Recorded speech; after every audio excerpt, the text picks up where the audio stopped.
வள்ளற் பெருமானுடைய வாழ்க்கையை நாம் சிந்தித்து கொண்டிருக்கிறோம். மிகப்பெரிய சித்தர் வள்ளலார். இந்த சித்தர்கள் எல்லாம் வைத்தியம் செய்வார்கள். மூலிகை வைத்தியத்தில் மிகச்சிறந்தவர்கள். தேரையர்னு ஒரு சித்தர், அவரை பற்றி நம்ம பார்க்க போகிறோம். மூலிகை, எல்லா மூலிகையும் அவருக்கு தெரியுமா. அகஸ்தியரே அவரை பார்த்து ஆச்சரியப்பட்டாராம். சித்த வைத்தியம்னு ஒரு தனி அமைப்பே இருக்குது.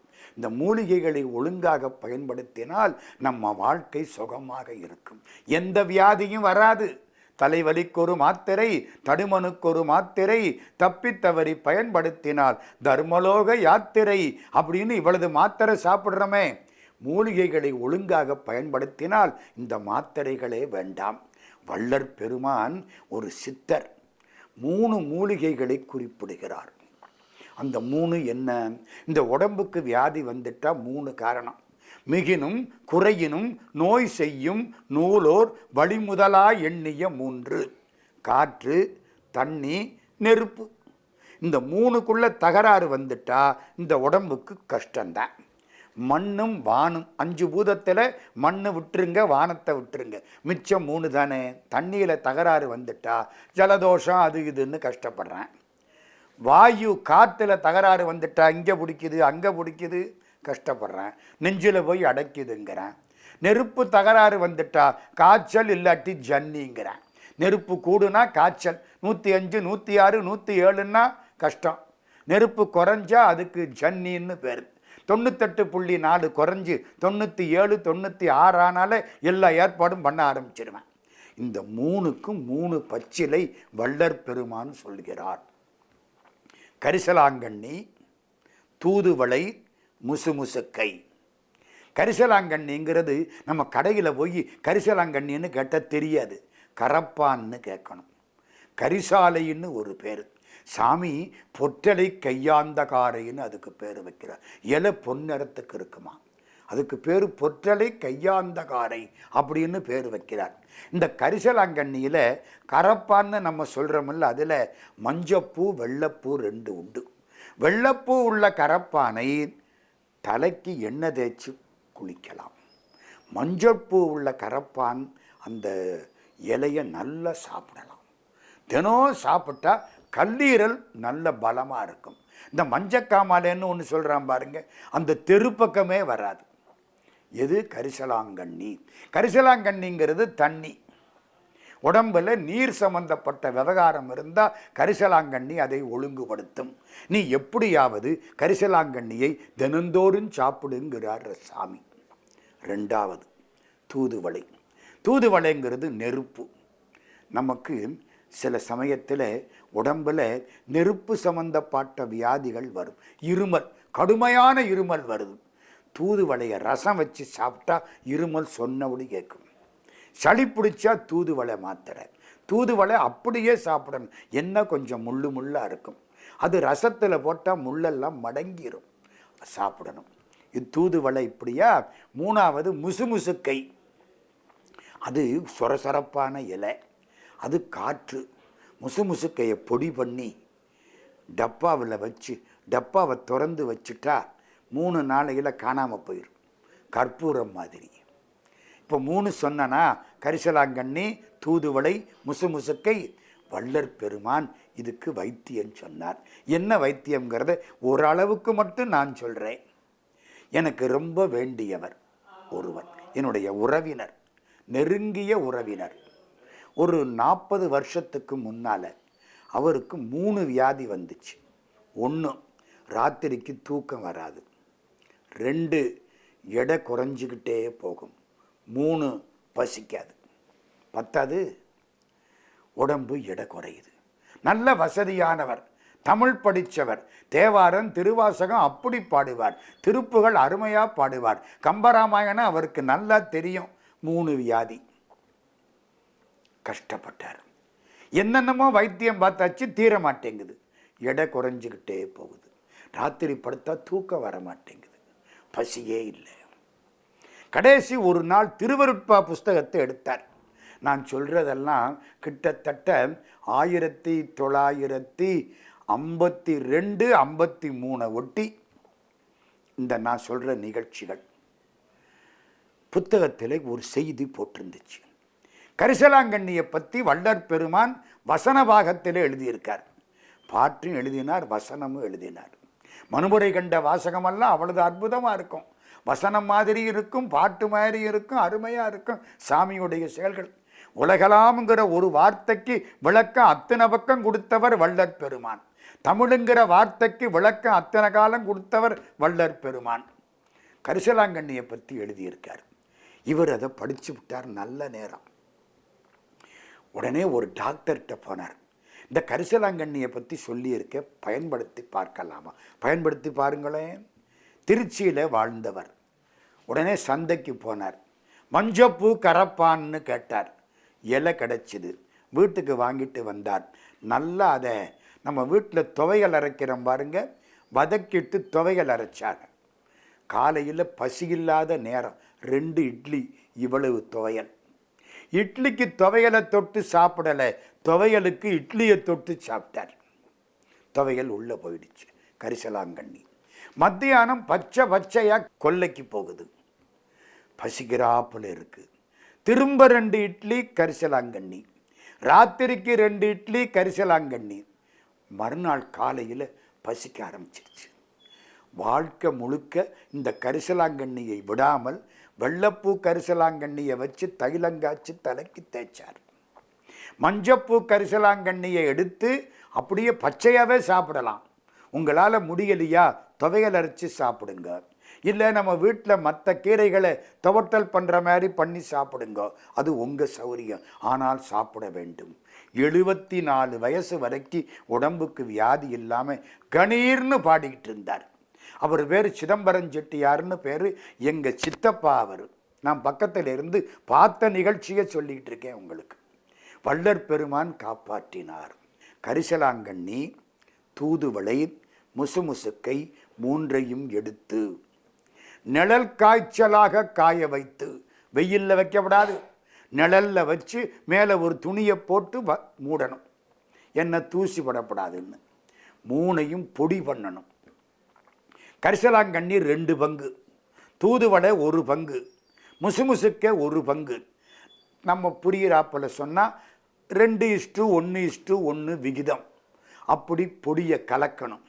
கலந்து வச்சு காலையில் பல் தேய்ச்ச உடனே இந்த பொடியை தேனோட கலக்கி சாப்பிட்டால் 45 நாட்களில் பகல் நேரத்தில் நட்சத்திரங்களை பார்க்கலாம்.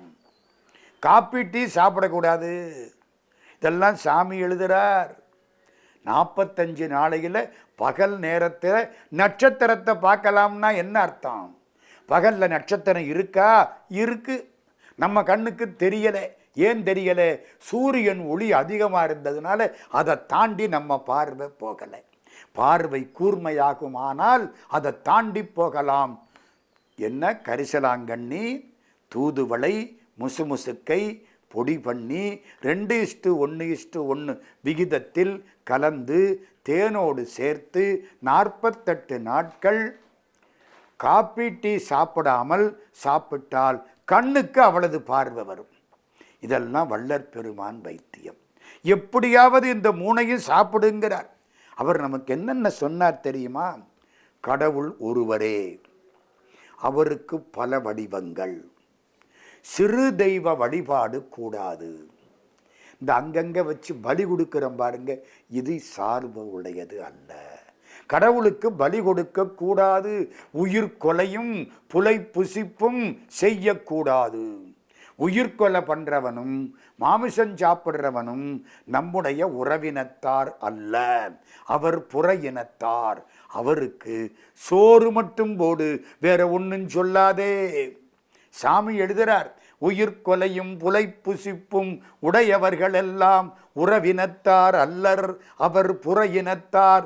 அவர்க்கு பயிர் புறுமோர் பசிதவிர்த்தல் மாத்திரமே புரிக, பரிந்து மற்றை பண்புரையேல் நண்புதவேல் நயப்புறு சன்மார்க்கம் அவர் அடைவளவும் இதுதான் நம்மானை என்றெனக்கு நவின்ற அருள் இறையே. சோறு மட்டும் போடு, வேற ஒன்றும் செய்யாது. உயிர்ப்பலி கொடுக்காது, புலால் உண்ணக்கூடாது. 3வது சாதி வேற்றுமை சமய வேற்றுமை கிடையாது. உலகத்தில் ரெண்டே சாதி தான், ஆண் ஜாதி பெண் ஜாதி, முடிஞ்சு போச்சு. மற்ற சாதியெல்லாம் நம்மளா வச்சது, நம்ம சாதனைகளை குறைப்பது. எந்த ஜாதியும் வேண்டாம், சமயம் வேண்டாம், வேற்றுமை வேண்டாம். அதனால தான் அவருக்கு புரட்சி துறவின்னு பேர். இன்னொன்று சொல்கிறார் தெரியுமா, காது குத்த வேண்டாம். கடவுள் 9 துவாரம் வச்சானே, காதுலையும் ஒரு துவாரங்கனை போட்டிருக்க மாட்டானா? நீயா எதுக்கு காது குத்துற? காது குத்த வேண்டாம். பசி தவிர்த்தால் பேரின்ப வீட்டுக்கு அது திறவுகோல். சோறுன்னு வந்தவனுக்கு போடையா, சாப்பாடு போடையா. அவன் அயோக்கியனாக இருந்தாலும், கொலைகாரனாக இருந்தாலும், கொள்ளக்காரனாக இருந்தாலும் பாவம், வயிற்றுக்கு சோறு போடு. அதுதான் தனிப்பெருங்கருணை. உயிர் இரக்கம், உயிர் இரக்கம் போச்சுன்னா நான் இறந்து போயிடுவேன் அப்படின்னு சொன்னவர் வள்ளற் பெருமான். கணவன் இறந்தால் மனைவி தாலி வாங்க வேண்டாம். சாமியினுடைய கொள்கைகள் இதெல்லாம். ஏன் அவன் முன்னால் எப்படி இருந்தாலும் அப்படி இருந்துட்டு போறா. தாலி வாங்க கூட வேண்டாம். மனைவி இறந்தால் கணவன் மறுமணம் செய்து கொள்ளக்கூடாது.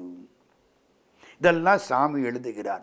பணத்தை எரிக்கக்கூடாது, புதைக்க வேண்டும். பணம் புதைக்க சம்மதிப்பீர், பணம் புதைக்க சம்மதியீர். திதி கருமாதி இதெல்லாம் வேண்டாம். இருக்கிற போது அப்பாவுக்கு சோறு போடுங்கள். இறந்த பின்னாலே கருமாதிக்கு செலவழிக்கிறேன், திதிக்கு செலவழிக்கிறேன், அதெல்லாம் வேண்டாம். இதெல்லாம் சாமியினுடைய கருத்துக்கள். முதியோர் வகுப்பு நடத்தினார். வயசானவங்களை கூப்பிட்டு உட்கார வச்சு சன்மார்க்க வகுப்பு நடத்தினார். திருக்குறள் வகுப்பு நடத்தினார். சாமியுடைய நூல்களுக்கு எல்லையே கிடையாது. சாமியை 11 வகையாக பார்க்கலாம். 1 நூலாசிரியர், மனுமுறை கண்ட வாசகம், ஜீவகாருண்ய ஒழுக்கம், இதெல்லாம் சாமி எழுதிய நூல்கள். 2 உரையாசிரியர், நூல்களுக்கு உரை எழுதினார். ஒளிவில் ஒடுக்க பாயிர விருத்தி, தொண்டமண்டல சதகத்தின் கடவுள் வாழ்த்து பாடலுக்கு உரை, அதனாலே உரையாசிரியர். 3 பதிப்பாசிரியர், ஒளிவில் ஒடுக்கம், தொண்டமண்டல சதகம், சின்மய தீபிகை, இதையெல்லாம் பதிப்பித்தமையினாலே பதிப்பாசிரியர். 4 சன்மார்க்க விவேக விருத்தி என்ற பத்திரிகை நடத்தினமையினாலே பத்திரிகை ஆசிரியர். 5 தொழுவூர் வேலாயுத முதலியார் போன்றவர்களுக்கு பாடம் சொன்னமையினாலே போதகாசிரியர். 6 ஞானாசிரியர், திருவருள் ஞானத்தை அத்தனை பேருக்கும் கொடுத்ததுனாலே ஞானாசிரியர். அதுக்கப்புறம் வியாக்கியான கர்த்தர், உலகம் என்ற சொல்லுக்கும் தமிழ் என்ற சொல்லுக்கும் விளக்கம் கொடுத்தவர். அதுக்கப்புறம் சித்த மருத்துவர், நான் இப்போ சொன்ன மாதிரி சீர்திருத்தவாதி, சீர்திருத்தம் செய்தவர். அருட்கவிஞர், திருவருட்பா பாடியவர். அருள் ஞானி, திருவருட்பிரகாச வள்ளலார். ஒரு நிகழ்ச்சி சொல்கிறேன் அவர் கருணைக்கு. சாமி ஒரு முறை வடலூரில் பேசிக்கிட்டு இருக்கார். எல்லாரும் கேட்டுக்கிட்டு இருக்கிறாங்க. திடீர்னு பேச்சை நிறுத்தி விட்டார். முன்னால் உட்கார்ந்த ஒருத்தரை பார்த்தார். ஒரு வாயில்லாத ஜீவனை எவ்வளவு நேரம் பட்டினி போடலாம்? போ, ஆணையை விடுவித்து விட்டு வா. ஒருத்தருக்கும் ஒன்றும் புரியலை. இந்நேரம் ஏதோ சொல்லிக்கிட்டு இருந்தாரு, இப்போ சம்மந்தம் இல்லாமல் பேசுகிறாரே. அந்த முன்னால் உட்கார்ந்த ஆள் எந்திரிச்சு ஓடுறார். 4 பேர் என்னன்னு பார்க்கணும்னு பின்னாலே ஓடுறாங்க. கொஞ்சம் தூரத்தில் ஒரு தோப்பு, தோப்புக்கு முன்னால் இவர் ஓடுறார். போய் பார்த்தா ஒரு நல்ல பாம்பு வாயை திறந்துக்கிட்டு நிற்கிது. எப்படிரா ஆச்சரியமாக இருக்கு. இவர் பக்கத்தில் போனார், கும்பிட்டார். ராமலிங்கத்தின் மீது ஆணையை நான் விடுவித்து விட்டேன்னார். பாம்பு வாயை மூடிக்கொண்டு போய்விட்டது. இந்த கூட போனவங்கள்லாம் என்னான்னு கேட்டாங்க. அந்த ஆள் சொல்கிறார், நான் ஒரு மிராசுதார், பக்கத்து ஊரில் இருந்து வடலூருக்கு வந்தேன், சாமியினுடைய பேச்சை கேட்கணும்னு வந்தேன். இந்த இடத்துக்கு வந்த பொழுது சிறுநீர் கழிக்க வேண்டிய உபாதி ஏற்பட்டது. இந்த தோப்பு ஓரத்தில் உட்கார்ந்து சிறுநீர் கழித்தேன். திடீர்னு இந்த பாம்பு எனக்கு முன்னால் வந்து படம் எடுத்துருச்சு. எனக்கு சப்த நாடியும் ஒடுங்கி போச்சு. ராமலிங்கத்தின் மேல் ஆணைன்னு சொல்லிவிட்டேன். சொன்ன உடனே அது திறந்த வாயோடு அப்படியே நின்றுச்சு. நான் ஓடி வந்துட்டேன். சாமி இப்போ சொல்கிறார், அது திறந்த வாயோடு நிற்குதே, சாப்பிட வேண்டாமா? அதுக்கு பசிக்காதா? ஒரு வாயில்லாத ஜீவனை எவ்வளவு நேரம் பட்டினி போடுவது? போ, ஆணையை விடுவித்து விட்டு வா. அதனால வந்தேன். அது இந்த ஆணைக்கு கட்டுப்பட்டு வாயை திறந்துக்கிட்டு அப்படியே நிற்குது. இப்பொழுது வந்து விடுவித்து விட்டேன். இது சாமியின் கருணை. தனிப்பெருங்கருணையாக வாழ்ந்தவர் வள்ளற் பெருமான். அவருக்குன்னு தனி மார்க்கம் சன்மார்க்கம், அவருக்குன்னு தனி சங்கம் சமரச சுத்த சன்மார்க்க சங்கம், அவருக்குன்னு தனி கொடி சன்மார்க்க கொடி, அவருக்குன்னு தனி மந்திரம் அருட்பெருஞ்சோதி தனிப்பெருங்கருணை, அவருக்குன்னு தனி சபை சத்திய ஞான சபை. நிறைவாக அவருக்குன்னு தனியான உடம்பை பிரித்த ஒரு பெரிய தத்துவம். அதை நாம் இப்பொழுது பார்க்க இருக்கிறோம். 1874 ஜனவரி மாதம் 30 அன்னைக்கு தைப்பூசம். சாமி எல்லாரையும் கூப்பிட்டார். கொஞ்ச நேரம் பேசினார். சித்தி வளாக திருமாளிகை ஒரு அறை. அந்த அறைக்கு முன்னால் சாமி நிற்கிறார். வெள்ளாடை துறவி எல்லாரையும் பார்க்கிறார். அந்த வெள்ளாடை அன்னைக்கும் போர்த்தி இருக்கார். நான் முன்னால் ஒன்று சொன்னேன். இவருடைய மனைவி தனம்மாள்னு பேர். முதல் இரவன்னைக்கு திருவாசகம் படித்ததோடு சரி, வேறு அவளுக்கும் இவருக்கும் எந்த தொடர்பும் கிடையாது. ஆமாம், ஏன் கல்யாணம் பண்ணிக்கணும்னு நினைச்சார்? இப்படி சன்னியாசியாக இருக்கிற மனுஷன் கல்யாணம் பண்ணிக்கலாமா? ஏன் நினைச்சார்? ஏன் தெரியுமா? அவர் சொல்கிறார், சுந்தரமூர்த்தி சுவாமி கல்யாணம் பண்ணாங்களாம். முதல் கல்யாணம் ஏற்பாடு பண்ணுற பொழுது சிவபெருமான் வந்து தடுத்து ஆட்கொண்டார். அது மாதிரி நான் கல்யாணம் பண்ணிக்கிட்டா எனக்கும் சிவபெருமான் வந்து இந்த கல்யாணத்தை தடுப்பார், சிவபெருமானை பார்க்கலாமே அப்படிங்கிற ஆசையில் கல்யாணத்துக்கு ஒத்துக்கிட்டேன். சிவபெருமான் ஏமாற்றி விட்டார். முதலிரவு முழுக்க மனைவியோட திருவாசகம் படித்தார்ல, இவருக்கு முன்னாலே அந்த மனைவி ஆண்டவன் திருவடி அடைந்து விட்டாள். என்ன தெரியுமா பண்ணனார்? இவர் ஒரு துணி போர்த்தி இருப்பார் உடம்புல. அந்த துணியை எடுக்க மாட்டார். அந்த மனைவி இறந்தது தெரிஞ்ச உடனே துணியை கலட்டினார். இதை போர்த்தி அவளை அடக்கம் பண்ணுங்கள். அவளுக்கு கிடைச்ச பெரிய பாக்கியம் அது. அந்த துணி எப்பவும் இவர் போர்த்தி இருப்பார். இப்போ கடைசி காட்சி 1874 ஜனவரி மாதம் 30 சித்தி வளாக திருமாளிகை. எல்லாரையும் பார்க்கிறார். கடை விரித்தேன், கொள்வார் இல்லை, கட்டிவிட்டேன். எல்லாருக்கும் சொன்னேன், இந்த மக்கள் கேட்கல, கடையை கட்டிவிட்டேன். வியாபாரம் ஆரம்பித்தேன், பொருள் நயன் தெரியல, பல பேர் வாங்கவில்லை. கடை விரித்தேன், கொள்வாரில்லை, கட்டிவிட்டேன். இதுவரை இந்த உடம்பில் இருந்தேன், இனி எல்லா உடம்புகளிலும் இருப்பேன். நான் உள்ளே சென்று திருக்காப்பிட்டுக் கொள்வேன். கதவை திறக்க வேண்டாம். யாராவது திறந்தால் அருட்பெருஞ்சோதி ஆண்டவர் என்னை காட்டி கொடுக்க மாட்டார். எல்லாரும் கேட்டுக்கிட்டு இருக்காங்க. சாமி கும்பிட்டபடி உள்ள போறார். அருட்பெருஞ்சோதி அருட்பெருஞ்சோதி தனிப்பெருங்கருணை அருட்பெருஞ்சோதி. எல்லாரும் மகாமந்திரத்தை சொல்கிறார்கள். 1000 முறை அருட்பெருஞ்சோதி பாடிய அருட்பெருஞ்சோதி அகவலுக்கு சொந்தக்காரர் சுவாமி. உள்ள போகிறார்.